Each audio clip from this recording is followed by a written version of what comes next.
আসসালামু আলাইকুম।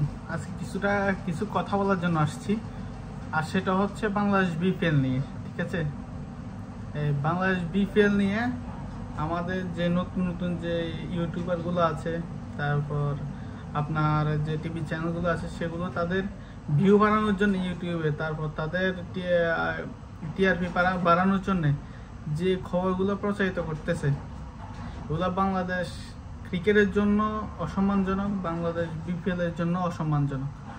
কোনো রকম তথ্য প্রমাণ ছাড়াই কয়েকজন মানে আপনার 10 জন খেলোয়াড়কে নিয়ে তারা একটা ভিডিও বানাইছে।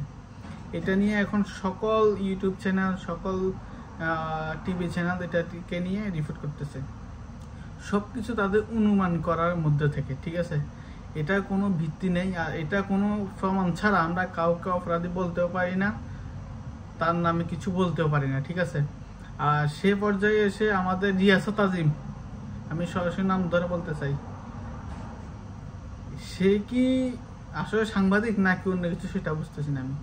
সে খেলা সম্পর্কে একটা ভালো ভিডিও বানায় না, সে আসে শুধু কোন জায়গা দিয়ে মানুষ একটা কাজ করতে গেলে একটু না একটু 19-20 হবে, সে শুধু খুঁজবে ওই 19 জিনিসটা কি। বিপিএল শুরুর আগে থেকেই স্টেডিয়ামের বাইরে আপনার মানুষের ভিজিটিং কার্ড কেন রাখলো, তারপর মানুষের ওইখানে এরকম কার্ড কেন পরে আছে, ওইখানে গোবর কেন পরে আছে, ওখানে কি এক অবস্থা, সে রিপোর্ট করবে এগুলা নিয়ে। আর রাস্তা থেকে আপনার ভিতরে দেখা যায় না কেন, প্র্যাকটিস সেশন দেখা যায় না কেন, এগুলা নিয়ে সে ভিডিও করে। আর এখন করতেছে এনামুল হক বিজয় নাকি ফিক্সিং করতেছে, তারপর ওর সাথে চিটং কিংসের অধিনায়ক মিথুন আছে, সানজামুল আছে। আসলে এদের বিপক্ষে কোনো আপনার এভিডেন্স নাই যে সে এই কাজ করছে, না বিসিবি বলছে, না আকসু যে এগুলা তদন্ত করে, না তারা বলছে, কেউ কিছু বলে নাই। তারা মন করা সব নিউজ করতেছে। আরেক আছে কি নোমান, আপনারা জেনে থাকবেন, নোমান যে ইউটিউব চ্যানেল আছে, সেও সেম ভাবে কথা বলতেছে। ওই দিন আপনার ঢাকা 73 রানে অল আউট হয়ে গেছে, বলতেছে ও এটা নাকি আপনার ইচ্ছা করে হেরে গেছে। চিটং এর সাথে সিলেট হেরে গেছে, বলতেছে ও না সিলেট নাকি জিততে চায় না, সেজন্য জিত না। আরে ভাই, চিটিং এর সিলেটের আগে কয়বার জিতছে? 12টা ম্যাচের মধ্যে 2টা ম্যাচ জিতছে শুধুমাত্র। আর চিটং সেখানে এখন 2 নম্বর পজিশনে যাওয়ার জন্য তারা দৌড়ের মধ্যে আছে। তারা হচ্ছে আপনার সবচেয়ে হার্ড টিমের মধ্যে একটা। আর আপনার যে টিম 12 ম্যাচের মধ্যে 2 ম্যাচ জিতছে, আপনি তার সাথে চিটং কিংস মিলাচ্ছেন। চিটং কিংস কি তার সাথে জিতবে না? এটা তো হিসেবে খেলে জিতার কথা। আপনার কি ভিডিও বানানো বলা, সেটাই বুঝি না। আর এইরকম রিপোর্টারের জন্য প্লেয়ারদের মান সম্মান হানি হয়। আপনারা আশা করি আগামীতে আপনারা যারাই ভিডিও করবেন, তথ্য উপাত্ত নিয়ে তারপর আপনারা ভিডিও বানাবেন।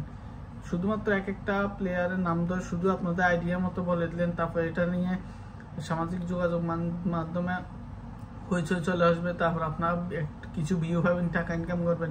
আপনাদের এই কিছু টাকার জন্য তার ক্যারিয়ার নষ্ট হয়ে যেতে পারে, মানুষের কাছে ভুল মেসেজ যেতে পারে।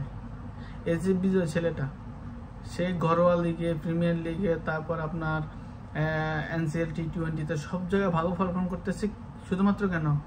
ন্যাশনাল টিমে সুযোগ পাওয়ার জন্য। বিপিএলে ভালো খেলতেছে কেন? শুধু ন্যাশনাল টিমে সুযোগ পাওয়ার জন্য। সে অনেক হার্ড ওয়ার্ক করতেছে, আর আপনারা তাকে কোনো রকম তথ্য উপাত্ত, কোনো রকম প্রমাণ আদি ছাড়াই আপনারা তাকে বানিয়ে দিলেন সে নাকি স্পট ফিক্সিং করছে। এটা কোনো কথা? আশা করি আপনারা ভালো হয়ে যাবেন, আপনারা ভালো রিপোর্ট করবেন খেলোয়াড়দের নিয়ে।